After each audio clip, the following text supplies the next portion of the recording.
Los reinos perdidos 12 lágrimas de oro parte 1. Algún tiempo después del 4000 AC, el gran Anu, soberano de Nibiru, vino a la Tierra en visita de estado. No era la primera vez que hacía tan arduo viaje espacial. Unos 440.000 años terrestres antes, solo 122 años de Nibiru, su hijo primogénito, Enki, había liderado el primer grupo de 50 Anunnaki que llegaron a la Tierra. Su objetivo era obtener oro, con el cual había sido bendecido este séptimo planeta. En Nibiru, la naturaleza y la tecnología se habían combinado para enrarecer y dañar la atmósfera del planeta, una atmósfera que no solo necesitaba respirar, sino también cubrir al planeta como un invernadero, para evitar que se disipara el calor interno.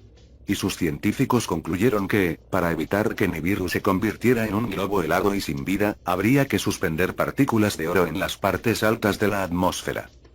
Enki, el brillante científico, amerizó en el Golfo Pérsico y estableció su base, Eridu, en sus costas. Su plan consistía en extraer el oro de las aguas del Golfo. Pero no consiguieron suficiente de esta manera, y la crisis en Nibiru se agudizó. Cansado de las promesas de Enki de que su proyecto sería un éxito, Anu llegó a la Tierra para ver las cosas con sus propios ojos. Con él, venía su heredero legal, Enlil, que, aunque no era el primogénito, tenía el derecho de sucesión porque su madre, Antu, era hermanastra de Anu. Él carecía de la brillantez científica de Enki, pero era un excelente administrador. No le fascinaban los misterios de la naturaleza, pero creía que podía hacerse cargo y conseguir que las cosas funcionaran. Y lo que había que hacer, todos los estudios lo indicaban, era extraer el oro allí donde era abundante, en el sur de África. Se desencadenaron las más airadas discusiones, no solo en lo referente al proyecto en sí, sino también entre los dos hermanastros rivales. Anu llegó incluso a pensar en quedarse en la Tierra y dejar a uno de sus hijos como regente en Nibiru. Pero la idea aún provocó más discordias. Al final, lo echaron a suertes. Enki se iría a África y organizaría las labores de extracción, mientras que Enlil se quedaría en el Erin, Mesopotamia, y construiría las instalaciones necesarias para refinar los minerales y embarcar el oro en dirección a Nibiru. Y Anu volvió al planeta de los Anunnaki. Aquella fue su primera visita. Y, después, vino la segunda visita, provocada por otra emergencia. 40 años de Nibiru después del primer aterrizaje, los Anunnaki que habían sido destinados para trabajar en las minas de oro se amotinaron. ¿En qué medida tuvo lugar por el arduo trabajo en las profundas minas y en qué medida reflejaba la envidia y las fricciones entre los dos hermanastros y sus contingentes, es algo que solo se puede adivinar? Lo cierto es que los Anunnaki supervisados por Enki en el sur de África se amotinaron, se negaron a seguir trabajando, y tomaron a Enlil como rehén cuando fue allí para neutralizar la crisis. Todos estos acontecimientos quedaron registrados. Se los contaron a los terrestres milenios después, para que supieran cómo había comenzado todo. Se convocó un consejo de dioses. Enlil insistía en que Anu viniera a la Tierra a presidirlo, para que pronunciara sentencia contra Enki. En presencia de los líderes reunidos, Enlil detalló la cadena de acontecimientos y acusó a Enki de haber dirigido el motín. Pero, cuando los amotinados relataron su historia, Anu sintió simpatía por ellos. Eran astronautas, no mineros. Y su trabajo había terminado por hacerse insoportable. Pero, ¿es que no era necesario hacer este trabajo? ¿Cómo iban a sobrevivir en Nibiru si no se extraía el oro? Enki tenía una solución. Crearemos unos trabajadores primitivos, dijo, que se harán cargo de los trabajos duros.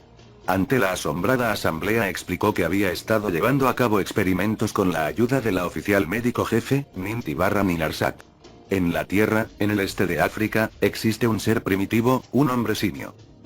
Este ser debió de evolucionar en la Tierra a partir de la propia simiente de vida de Nibiru, que pasó de Nibiru a la Tierra durante la ancestral colisión celeste con Tiamat. Existe compatibilidad genética. Lo que hace falta es implementar mejoras en este ser, dándole algunos de los genes de los Anunnaki. Entonces, se convertirá en una criatura a imagen y semejanza de los Anunnaki, capaz de utilizar herramientas, lo suficientemente inteligente como para obedecer órdenes.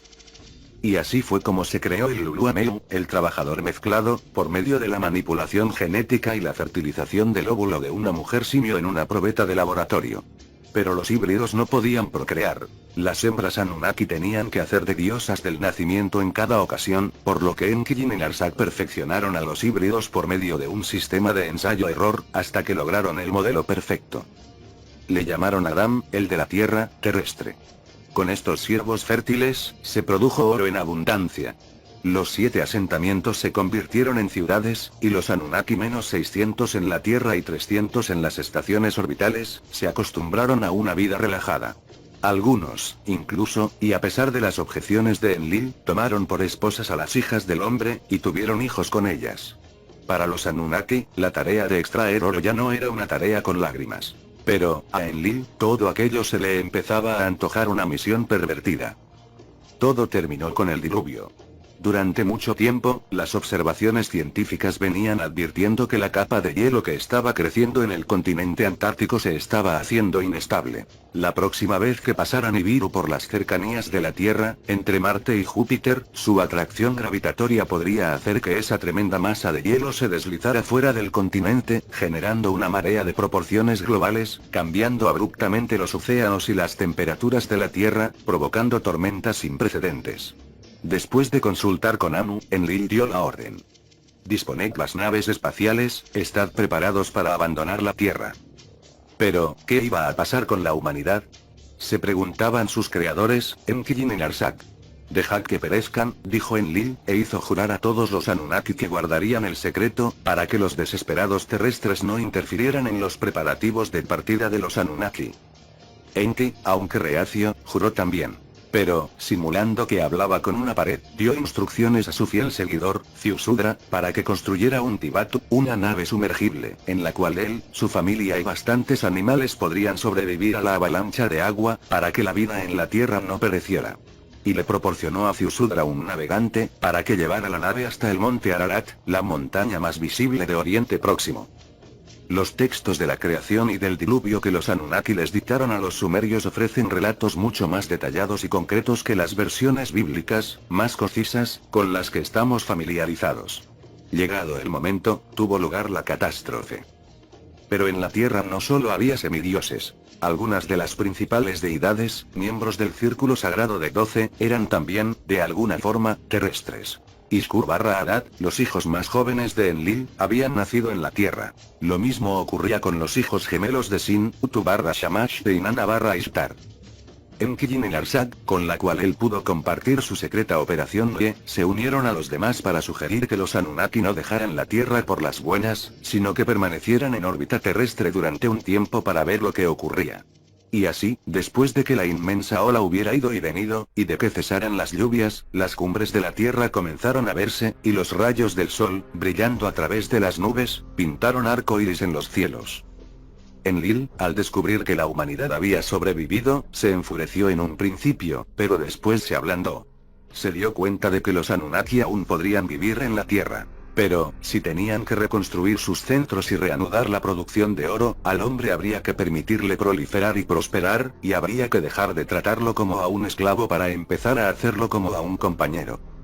En los tiempos antediluvianos, el espaciopuerto para la ida y venida de los Anunnaki y de los suministros, así como para el embarque del oro, estaba en Mesopotamia, en Sipar.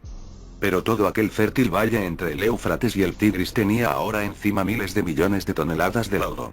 Utilizando todavía la doble cumbre del Ararat como punto focal sobre el cual anclar el ápice del corredor de aterrizaje, erigieron 2 montañas artificiales gemelas en el paralelo 30, a orillas del Nilo, las 2 grandes pirámides de Gizeh, para que hicieran de balizas de aterrizaje del espaciopuerto postdiluviano de la península del Sinaí. Estaba tan cerca, incluso más, de las fuentes de oro africanas de lo que había estado el espaciopuerto de Mesopotamia. Para que los terrestres pudieran sobrevivir, multiplicarse y ser útiles a los Anunnaki, se les concedió la civilización en 3 estadios. Se trajeron de Nibiru semillas para cultivos vitales, se domesticaron variedades silvestres de cereales y animales, se les enseñaron las tecnologías de la arcilla y el metal. Esta última fue de gran importancia, pues tenía que ver con el propio éxito de los Anunnaki a la hora de reanudar el suministro de oro, ahora que las viejas minas estaban atascadas de lodo y agua. La primera vez que Nibiru pasó por las cercanías de la Tierra después del diluvio se recibieron materiales vitales de allí, pero poco de valor se pudo enviar de vuelta. En las fuentes de oro de antaño había que encontrar filones nuevos, hacer túneles en las laderas, excavar pozos en la tierra, perforar las rocas. Había que dotar de herramientas a la humanidad, herramientas duras, para que pudieran extraer lo que los Anunnaki podían localizar y perforar con sus pistolas de rayos. Afortunadamente, la avalancha de agua también había hecho algo bueno, pues había expuesto filones, los había lavado y había llenado los lechos fluviales de pepitas de oro, mezcladas entre el lodo y la grava. Hacerse con este oro podría abrir nuevas fuentes, más fáciles de trabajar, pero de más difícil acceso y transporte, pues el lugar en donde había pepitas de oro en grandes cantidades estaba al otro lado de la tierra. Allí, a lo largo de unas cadenas montañosas frente al gran océano, habían quedado expuestas riquezas indecibles. Y estaban allí para hacerse con ellas, si los Anunnaki iban allí. Si se podía encontrar un modo de embarcar aquel oro. Y ahora que Nibiru se había acercado de nuevo a la Tierra, el gran Anu, con su esposa Antu, venía a la Tierra en visita de estado, para ver con sus propios ojos cómo iban las cosas. ¿Qué se había conseguido al conceder a la humanidad los dos metales divinos, Am.Na y Am.Bar, con los cuales hacer herramientas duras? ¿Qué se había conseguido al extender las operaciones al otro lado del mundo? ¿Estaban los almacenes llenos de oro, como se había dicho, listo para ser embarcado hacia Nibiru? Los reinos perdidos 12 lágrimas de oro parte 2. Después de que el diluvio barriera la tierra, cuando se trajo la realeza desde el cielo, la realeza estuvo primero en Kis. Así comienza la relación, en las listas de los reyes sumerios, de las distintas dinastías y capitales de la primera civilización en Oriente Próximo. Y lo cierto es que la arqueología ha confirmado la preeminente antigüedad de esta ciudad sumeria. De sus 23 soberanos, uno lleva un nombre epíteto que podría indicar que fue metalúrgico. Se dice con toda claridad que el 22º soberano, Emmenbaraxi, fue el que se llevó como botín el arma fundida de Elam. Elam, en las montañas al este y al sudeste de Sumer, era uno de los lugares en donde comenzó la metalurgia. Y la mención del preciado botín, un arma fundida, confirma las evidencias arqueológicas de una metalurgia totalmente desarrollada en Oriente Próximo poco después del 4000 AC. Pero Kis fue herida por las armas, quizás por los mismos elamitas cuya tierra había sido invadida. Y la realeza, la capital, se transfirió a una flamante ciudad llamada Uruk, la bíblica Erech. De sus 12 reyes, el más conocido fue Gilgamesh, de heroico renombre. Su nombre significaba Agibil, dios de la fundición consagrado. Parece ser que la metalistería fue importante para los reyes de Uruk. Uno de ellos, que tenía la palabra herrero, describe el motivo por el cual era famoso. El primer soberano, cuyo reinado comenzó cuando Uruk no era más que un recinto sagrado, tenía el prefijo Mes, maestro fundidor, como parte de su nombre. La inscripción de este rey resulta ser inusualmente larga. Mesquiag-Gaser, hijo del divino Utu, se convirtió en sumo sacerdote de Leana así como en rey. Mesquiag-Gaser entró en el mar occidental y partió hacia las montañas. Esta información, en la que se registra una hazaña renombrada, es muy importante, habida cuenta de la longitud de la inscripción, cuando lo normal es que se pusiera solamente el nombre del rey y la duración de su reinado. ¿Qué mar cruzó Mesquiag-Gaser, el maestro fundidor, y a qué montañas llegó? Nunca lo sabremos seguro. Pero los términos parecen sugerir el otro lado del mundo. Podemos comprender la urgencia por traer la metalurgia a Uruk. Tenía que ver con la inminente visita de estado de Anu. Quizás para hacerle ver que todo iba bien, que la ciudad, Uruk, se había construido en su honor, y presumir de logros metalúrgicos. En el centro del recinto sagrado se construyó un templo de muchos niveles, con las esquinas hechas de metal fundido. Su nombre, Eanna, se suele interpretar como casa de Anu. Pero también podía significar casa de estaño. Los textos en los que se detalla el protocolo y el programa de la visita real a Uruk nos muestran un lugar pródigo en oro. Las tablillas encontradas en los archivos de Uruk, que, según lo que anotó el escriba, eran copias de textos sumerios anteriores, se pueden leer solo a partir de la mitad. Anu y Antu ya están sentados en el patio del templo, contemplando una procesión de dioses que lleva el cetro dorado. Mientras tanto, unas diosas preparan los dormitorios de los visitantes en la Enir, casa de la brillantez, que estaba cubierta con la hechura de oro del mundo inferior.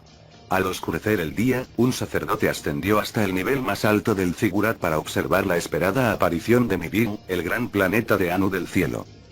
Después de que se recitaran los himnos correspondientes, los visitantes se lavaron las manos en sendas jofainas de oro y se les sirvió la cena en 7 bandejas de oro. Cerveza y vino les escanciaron en recipientes de oro.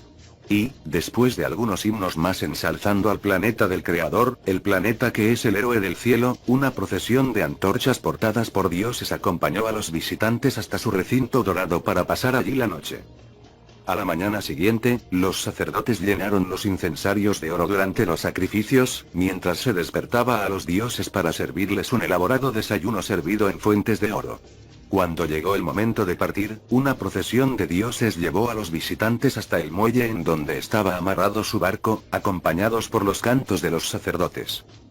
Dejaron la ciudad a través de la puerta elevada, bajaron por la avenida de los dioses y llegaron a el muelle sagrado, el dique del barco de Anu, que tenía que llevarlos por el sendero de los dioses. En una capilla llamada Casa de Akitu, Anu y Antu se unieron a los dioses de la tierra en sus oraciones, recitando las bendiciones 7 veces.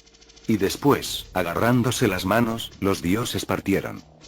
Sí, en la época de esta visita de estado, los Anunnaki ya habían estado buscando oro en el Nuevo Mundo. Anu y Antu habrían incluido en su itinerario una visita a las nuevas tierras del oro.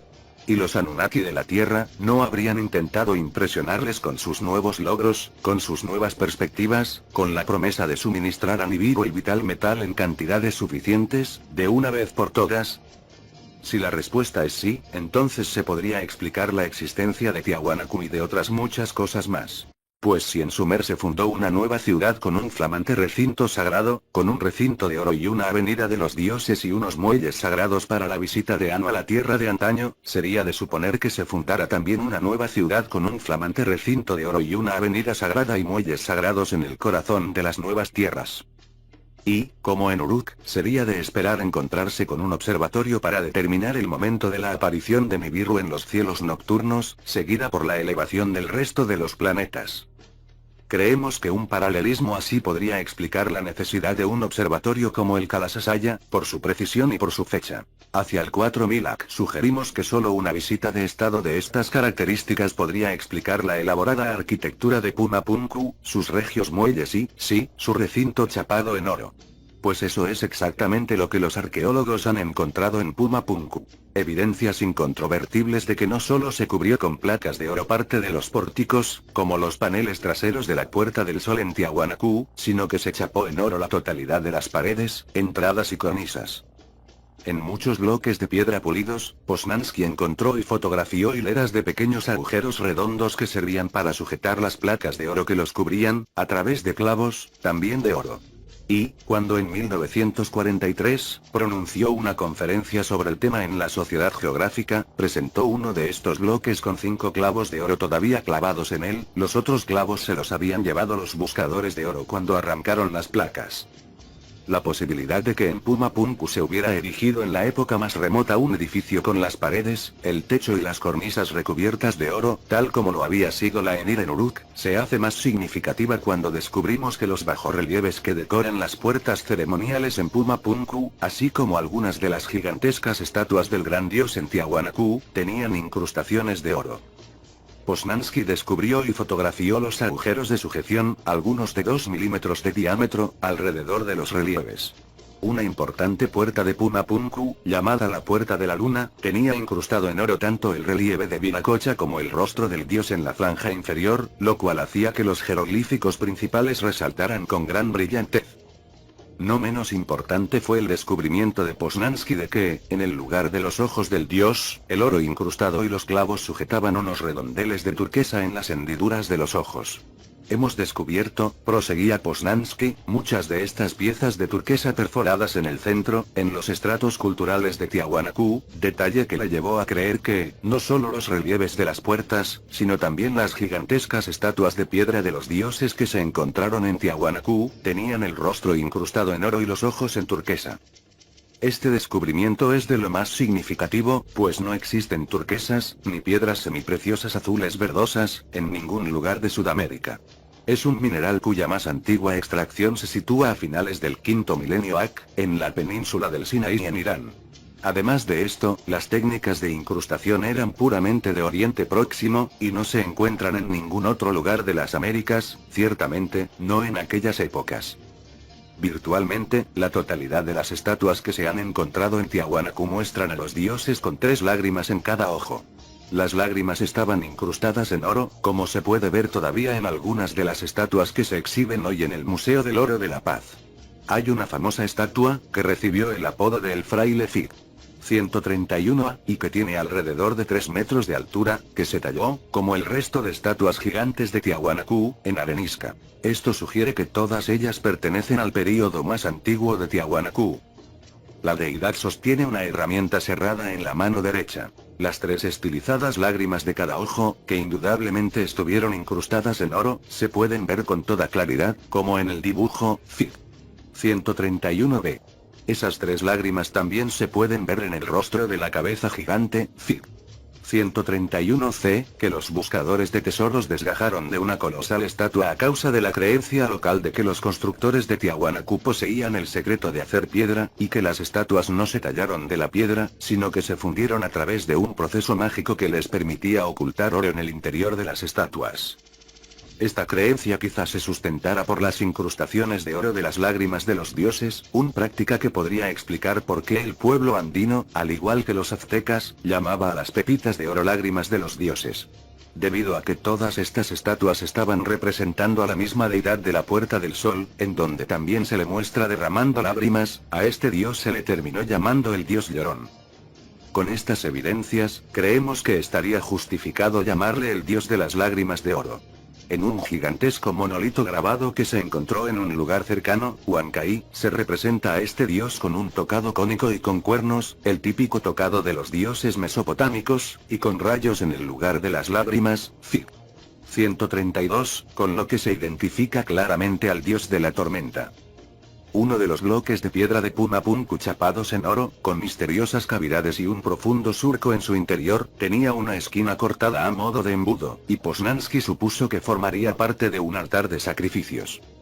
Sin embargo, hay uno de esos lugares satélites de Tiahuanacu, cuyos restos de piedra lo convierten en un pequeño Pumapunku y en donde se han encontrado objetos de oro, que se llama Chuquipajcha, que en aymara significa donde el oro líquido pasa por el embudo, y que sugiere que, más que libaciones sacrificiales, lo que había allí era un proceso de producción de oro. Los reinos perdidos 12 lágrimas de oro parte 3.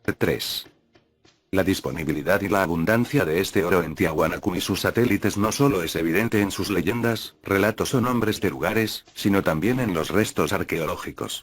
Muchos objetos de oro clasificados por los expertos como Tiahuanacu clásico, a causa de sus formas u ornamentaciones, imágenes estilizadas del dios de las lágrimas de oro, escaleras, cruces, se encontraron en lugares cercanos e islas en el transcurso de las excavaciones de las décadas de 1930, 1940 y 1950.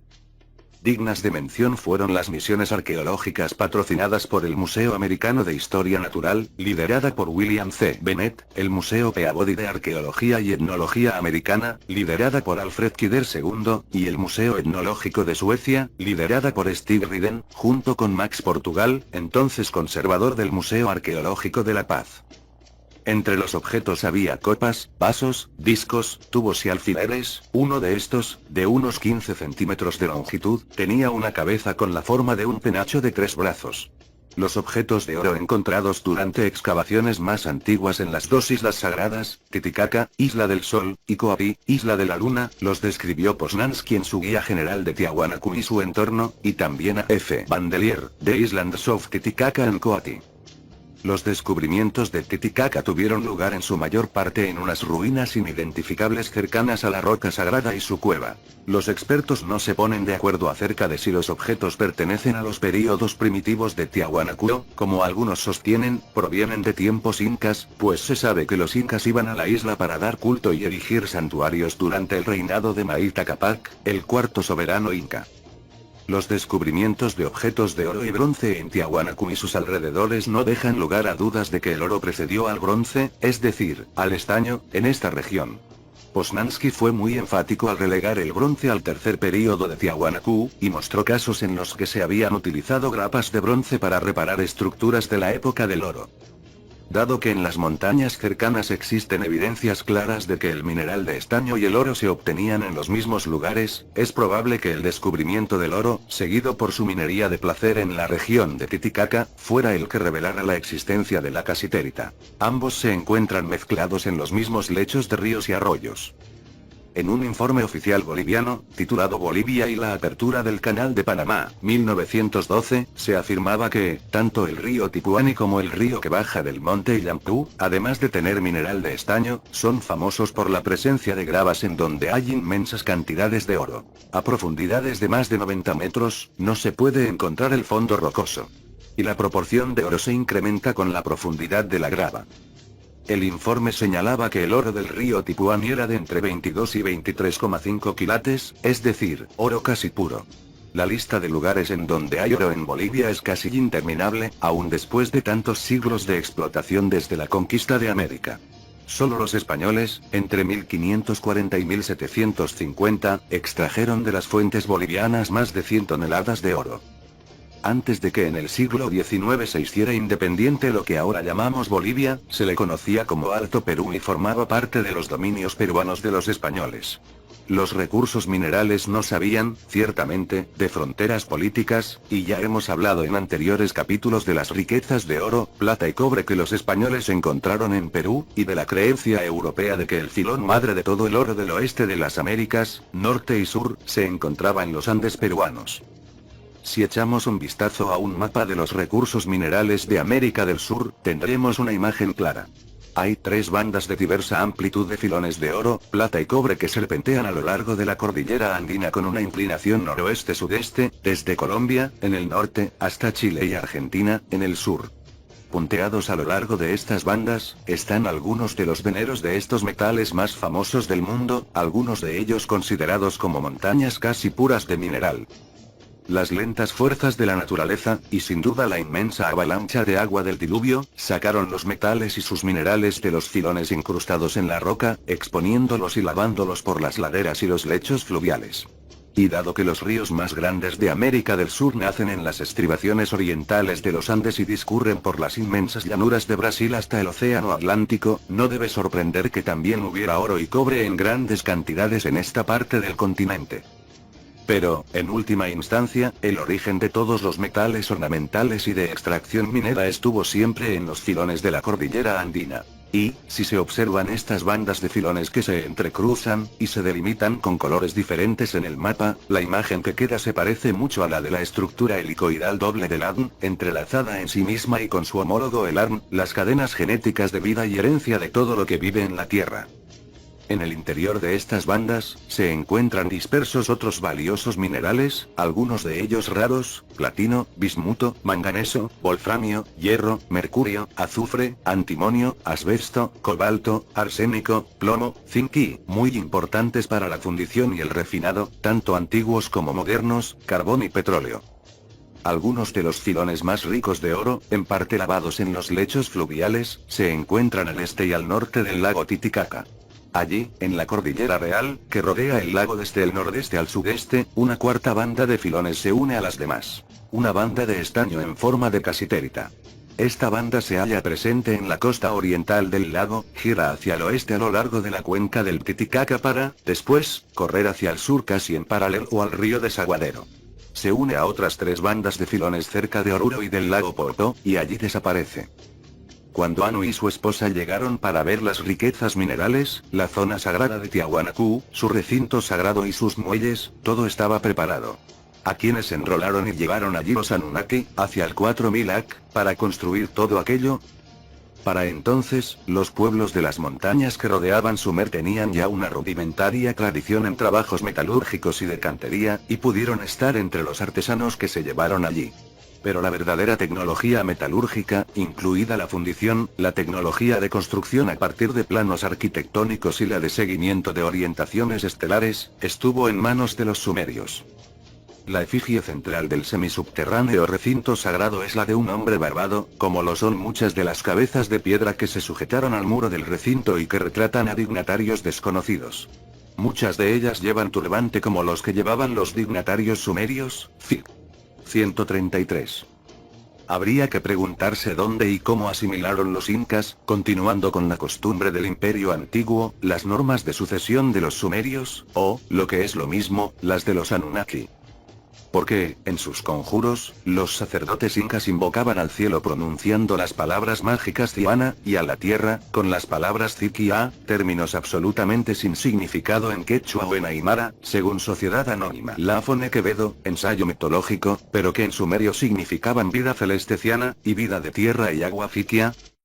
¿Y por qué los incas conservaron de la época del Imperio Antiguo el término anta para los metales en general y para el cobre en particular, un término que es sumerio? Anta se habría clasificado junto con ana, estaño, y ámbar, hierro. A estas reliquias lingüísticas de la metalurgia sumeria, que las tomaron prestadas sus sucesores, se les sumó el descubrimiento de pictogramas sumerios de la minería. Los arqueólogos alemanes dirigidos por A. Bastián se encontraron con estos símbolos grabados en las rocas de las riberas del río Manizales, en la región aurífera central de Colombia, Fig.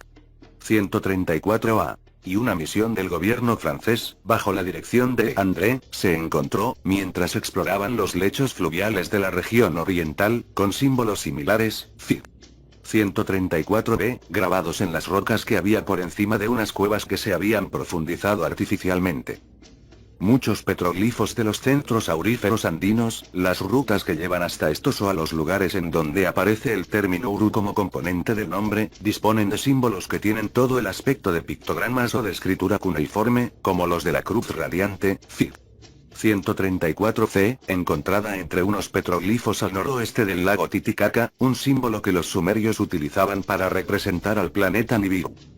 Y añadamos a todo esto la posibilidad de que algunos de los sumerios llevados al lago Titicaca pudieran haber dejado descendientes hasta nuestros días. En la actualidad, solo quedarían unos cuantos centenares de ellos. Viven en algunas de las islas del lago, navegando con sus botes de juncos. Los aymarás y los collas, que componen la mayor parte de los habitantes de la región, los consideran los remanentes de los más antiguos pobladores de la zona, forasteros de otra tierra a la que llaman Uru. Dicen que significa los de antaño. Pero, ¿no se llamarán así porque vinieron de la capital sumeria, Ur? Los reinos perdidos 12 lágrimas de oro parte 4, T4. Según Poznansky, los Urus hablan de 5 deidades o Sandi. Pakani Malku, que significa señor de antaño o grande. Malku, que significa señor. Y los dioses de la tierra, de las aguas y el sol. El término Malku tiene un obvio origen en Oriente Próximo, donde significaba, y sigue haciéndolo en hebreo y árabe rey.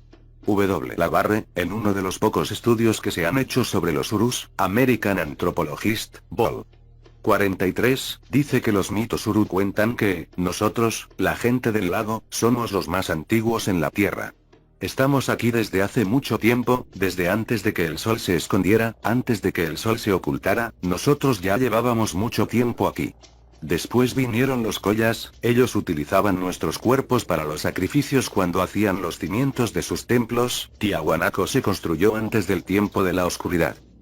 Hemos determinado ya que el día de la oscuridad, cuando el sol se escondió, tuvo lugar hacia el 1400 AC. Ya hemos explicado que fue un acontecimiento global que dejó su huella en las escrituras y en la memoria de los pueblos de ambos lados del mundo. Esta leyenda Uru, o su memoria colectiva, afirma que Tiahuanacu se construyó antes de este suceso, y que los Urus ya estaban allí desde mucho antes. Hasta el día de hoy, los aymarás navegan en canoas de juncos que, según dicen, aprendieron a construirlas de los Urus. La notable similitud de estos botes con los botes de juncos sumerios llevaron a Tore Yerdal a hacer una réplica de estos y embarcarse en los viajes de la Kon-Tiki, un epíteto de Viracocha, para demostrar que los antiguos sumerios pudieron haber cruzado los océanos. La extensión de la presencia sumeria /Uru en los Andes se puede percibir en otros detalles, como el hecho de que Uru signifique día en todas las lenguas andinas, tanto en aymara como en quechua, el mismo significado, luz del día, que tuvo en Mesopotamia. Otros términos andinos, como una /Mayu, que es agua, kun, que es rojo, cap, que es mano, enu /Yenu, que es ojo, macai, que es golpe, tienen un origen mesopotámico tan evidente que Pablo Patrón, Nouvelles études sur les langues américaines, concluyó que, está claramente demostrado que las lenguas quechua y aymara de los indígenas de Perú tuvieron un origen sumerio asirio. El término Uru aparece como componente de muchos nombres geográficos bolivianos y peruanos, como en el del importante centro minero Oruro, el Valle Sagrado de los Incas de Urubamba, llanura /Valle de los Urus, y su conocido río, y otros muchos.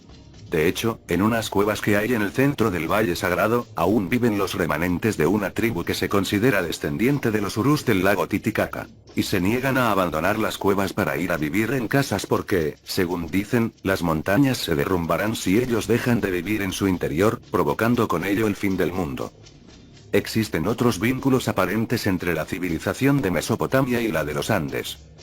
¿Cómo explicar, por ejemplo, el hecho de que, como en el caso de Tiahuanacu, la capital sumeria, Ur, estuviera circundada por un canal con un puerto en el norte y otro en el suroeste, un canal que llevaba al Éufrates?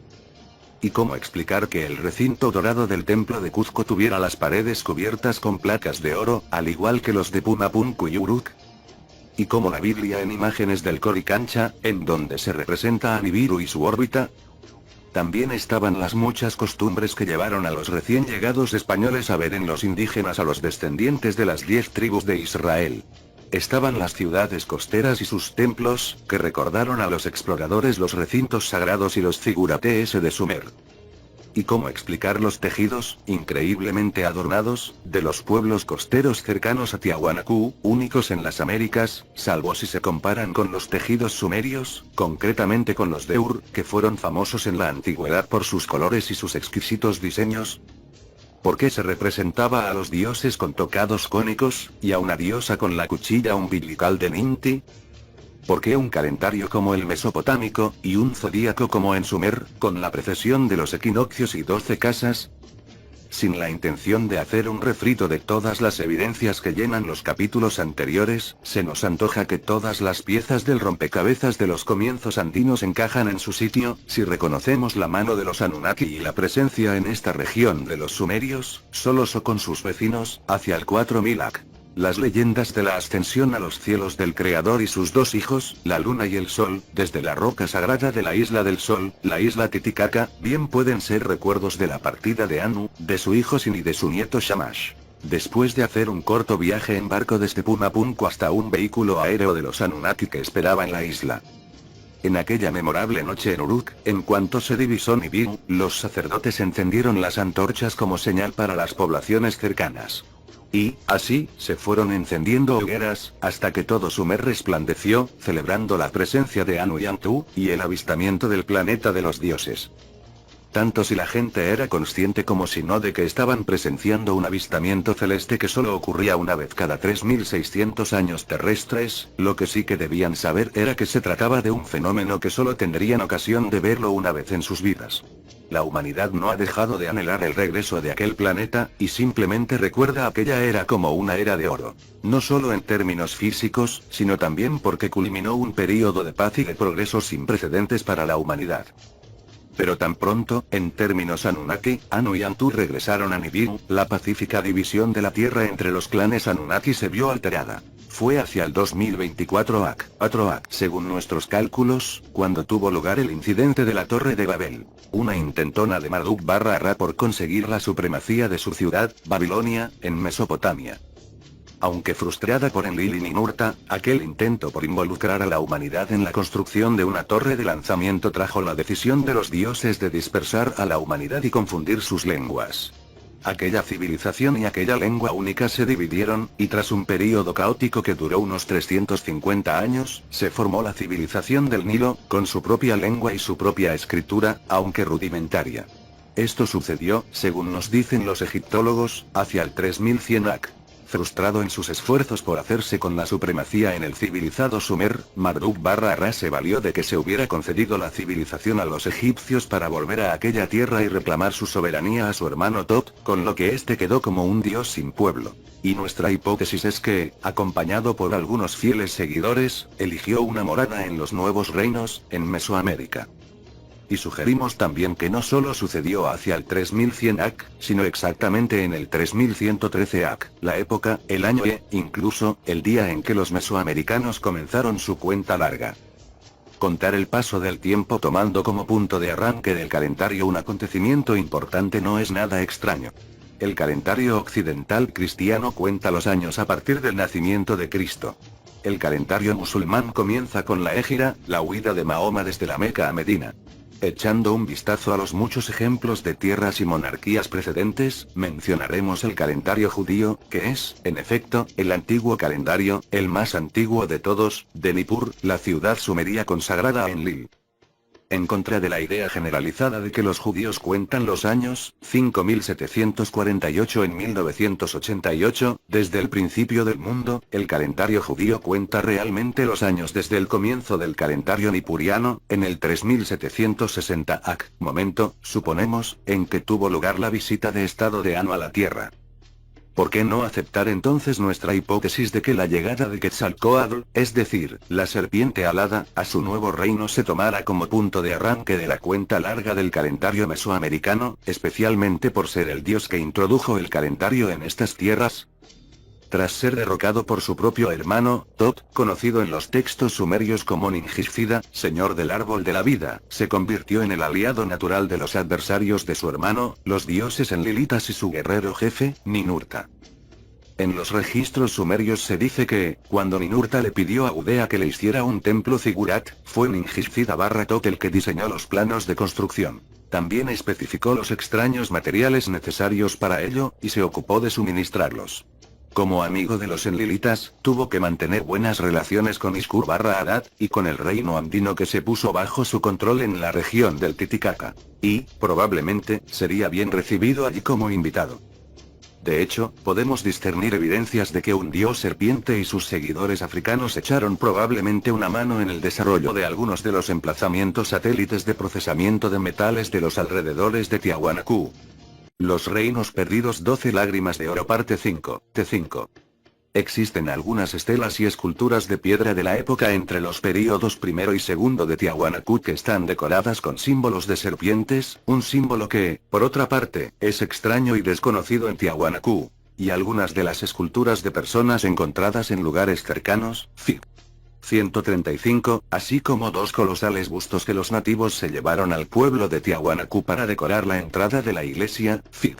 136, muestran, aún en tan erosionado estado, rasgos negroides. Posnansky, herido por las críticas de su fantástica antigüedad, no intentó fechar la transición desde el período primero, cuando se utilizó la arenisca para la construcción y el santuario, hasta el período segundo, más sofisticado, cuando se empezó a utilizar una piedra más dura, la andesita. Pero el hecho de que este cambio marcara también un giro en el centro de atención de Tiahuanacu desde el oro al estaño, nos sugiere la época del 2500 AC. Sí, como suponemos, los dioses enlilitas a cargo de los dominios montañosos de Oriente Próximo, Hadad, Ninurta, se encontraban entonces en el nuevo reino, ocupados con la fundación de la colonia casita. Esto explicaría por qué, más o menos en la misma época, Inanna-Ishtar usurpó el poder en Oriente Próximo y lanzó una sangrienta ofensiva contra Marduk-Ra para vengar la muerte de su amado esposo Dumuzi, provocada, según ella, por Marduk. Fue en aquella época, y probablemente como consecuencia de la inestabilidad de los viejos reinos, cuando los dioses involucrados se decidieron a crear una nueva civilización lejos de todas las demás. En los Andes. Mientras Tiahuanacu era el centro del suministro de estaño, los suministros de oro eran casi inagotables a lo largo de las vertientes andinas. Todo lo que había que hacer era darle al hombre andino los conocimientos y las herramientas necesarias para hacerse con el oro. Y así fue como, hacia el 2400 AC, justo como dijo Montesinos, se le dio a Manco Cápac la varita de oro en Titicaca y se le envió a la región del oro de Cuzco. ¿Qué forma tenía y para qué servía esta varita mágica? Uno de los más concienzudos estudios sobre el tema es Corona Incaica, de Juan Larrea. Analizando objetos, leyendas y representaciones pictóricas de los soberanos incas, llegó a la conclusión de que era un hacha, un objeto llamado yuari, que, cuando se le entregó a Manco Cápac, se le dio el nombre de Tupa Yuari, hacha real, Fig. 137a. Pero, ¿era un arma o una herramienta? Para encontrar la respuesta, tendremos que ir al antiguo Egipto.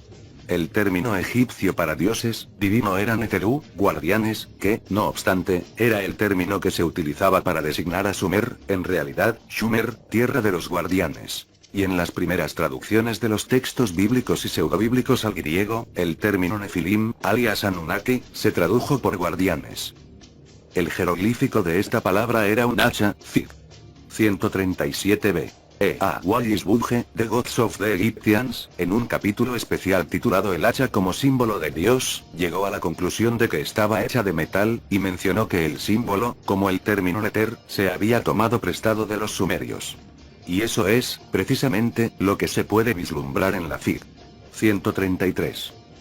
Así se puso en marcha la civilización andina, dándole al hombre andino un hacha con la cual extraer el oro de los dioses. Los relatos de Manco Cápac y de los hermanos Ayar marcan también, con toda probabilidad, el fin de las fases mesopotámica y del oro en Tiahuanacu. A continuación, hubo una pausa, que se prolongó hasta que el lugar volvió a la vida como capital mundial del estaño. Llegaron los casitas y empezaron a enviar estaño, o bronce ya hecho, a través de la ruta del Pacífico. Con el tiempo, se pusieron en marcha otras rutas.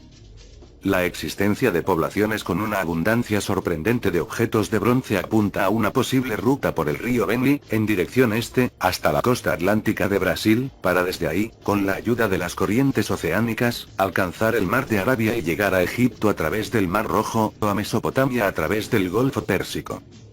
Pudo haber, y probablemente hubo, una ruta a través del Imperio Antiguo y el río Urubamba, como sugieren los emplazamientos megalíticos y el descubrimiento de un trozo de estaño puro en Machu Picchu. Esta ruta llevaba al Amazonas y al extremo nororiental de Sudamérica, para cruzar después el Atlántico y llegar a África Occidental, y por último al Mediterráneo. Y después, en el momento en que Mesoamérica alcanzó un mínimo de poblaciones civilizadas, se ofreció una tercera alternativa más rápida, a través del estrecho cuello de botella que establecía un puente de tierra virtual entre el Océano Pacífico y el Atlántico cruzando el Caribe, ruta que seguirían más tarde, pero al revés, los conquistadores. Esta tercera ruta, la de la civilización olmeca, debió convertirse en la preferida a partir del 2000 AC, como se evidencia por la presencia de mediterráneos, pues, en el 2024 AC, los Anunnaki, dirigidos por Ninurta, destruyeron con armas nucleares el espaciopuerto del Sinaí, por temor a que cayera en manos de los seguidores de Marduk. La mortífera nube nuclear avanzó imparable hacia el este por todo el sur de Mesopotamia, devastando Sumer y su última capital, Ur. Y, como si el destino lo hubiese decretado, la nube se desvió hacia el sur perdonando a Babilonia. Y Marduk, sin perder el tiempo, marchó con un ejército de seguidores cananeos y amorreos, declarando la realeza en Babilonia. Creemos que fue entonces cuando se tomó la decisión de conceder la civilización a los seguidores africanos de Ningiscida-Tot-Quetzalcóatl en su reino centroamericano. Uno de los extraños estudios académicos que admiten que los olmecas eran negroides africanos fue Africa and the Discovery of America, de Leo Wiener, profesor de eslavo y otras lenguas en la Universidad de Harvard. Basándose en los rasgos raciales y en otras consideraciones, pero principalmente en el análisis lingüístico, concluyó que la lengua olmeca pertenecía al grupo de lenguas mande, que tuvieron su origen en el oeste de África, entre los ríos Níger y Congo. Pero este estudio lo realizó en 1920, antes de que se conocieran los restos de la verdadera época olmeca, por lo que atribuyó su presencia en Mesoamérica a los marinos y los traficantes de esclavos árabes de la Edad Media. Más de medio siglo tendría que pasar hasta que se abordara este tema en otro importante estudio académico, Unexpected Faces in Ancient America, de Alexander von Utenau. Con una gran aportación de fotografías de rostros de semitas y negroides del legado artístico de Mesoamérica, Utenau supuso que los primeros vínculos entre el Viejo y el Nuevo Mundo se desarrollaron durante el reinado del faraón egipcio Ramsés III, siglo XII AC, y que los olmecas eran cusitas de Nubia, la principal fuente de oro de Egipto. Pensó que algunos otros negros africanos pudieron llegar a América a bordo de barcos fenicios y judíos, entre el 500 y el 200 AC. Iván van Sertima, cuyo estudio Take Came Before Columbus estableció un puente sobre el vacío de medio siglo entre los dos trabajos académicos anteriores, se inclinó por la solución cusita. Fue cuando los reyes negros de Kush ascendieron al trono de Egipto en el siglo VIII AC, conformando la 25ª dinastía, y comerciando con plata y bronce que, probablemente como consecuencia de los naufragios, dominaban en Mesoamérica. Esta conclusión vino propiciada por la idea de que las gigantes cabezas olmecas eran, más o menos, de aquella época. Pero ahora sabemos que los comienzos de los olmecas se remontan al 2000 AC. Entonces, ¿quiénes fueron estos africanos? Sostenemos que los estudios lingüísticos de Leo Wiener son correctos, pero no así su marco temporal. Cuando uno compara los rostros de las colosales cabezas olmecas, Fig. 138A, con las de los africanos occidentales, como este del líder nigeriano, General I B. Babangida, Fig. 138b, un puente de obvia similitud cruza el abismo de los milenios. Es de esta parte de África de la que Tok pudo llevarse a sus seguidores expertos en minería, pues es allí donde son abundantes el oro, y el estaño y el cobre con los cuales alear el bronce. Nigeria es famosa por sus figurillas de bronce, fundidas con el mencionado proceso de cera perdida, desde hace milenios. En unas investigaciones recientes, en las que se ha hecho dataciones con radiocarbono, se ha comprobado que las más antiguas pueden ser de alrededor del 2100 AC. También allí, en África Occidental, lo que hoy se conoce como Ghana, recibió durante siglos el nombre de Costa de Oro, pues eso es lo que era, una fuente de oro conocida incluso por los fenicios. Y después tenemos la región del pueblo Asanti, famosa en todo el continente por su orfebrería. Entre sus trabajos se suelen ver objetos de oro con la forma de pirámides escalonadas en miniatura, Fig. 139, en unos países en donde no han existido nunca estas construcciones. Creemos que, cuando el orden en el viejo mundo quedó trastocado, Tot se llevó consigo a sus seguidores expertos, para comenzar una nueva vida, una nueva civilización y unas nuevas operaciones mineras. Con el tiempo, como hemos demostrado, estas operaciones y esos mineros, los olmecas, se trasladaron hacia el sur, primero a las costas mexicanas del Pacífico, y luego, a través del istmo, a la parte norte de América del Sur. Su destino final sería la región de Chavín, donde se encontrarían con los mineros del oro de Adad, el pueblo de la varita de oro.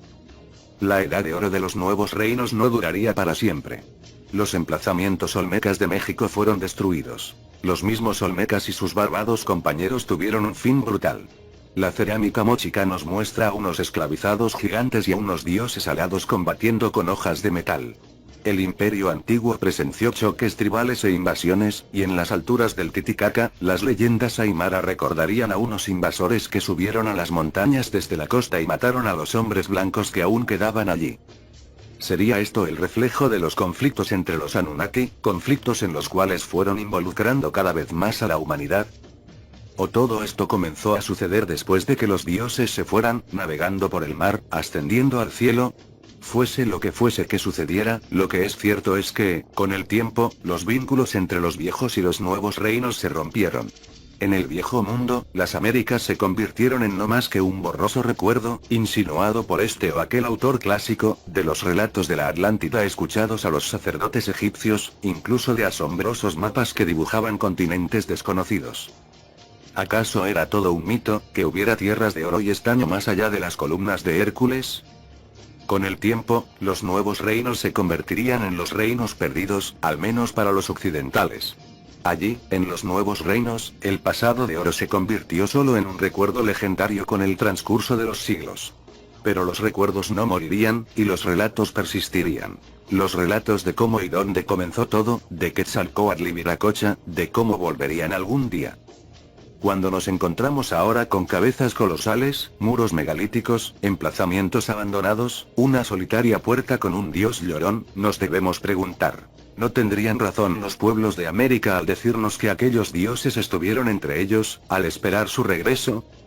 Pues, hasta que el hombre blanco llegó otra vez, trayendo con él el caos, los pueblos de los Andes, donde todo comenzó, solo podían mirar en los vacíos recintos dorados y conservar la esperanza de ver de nuevo, alguna vez, a su alado dios de las lágrimas de oro.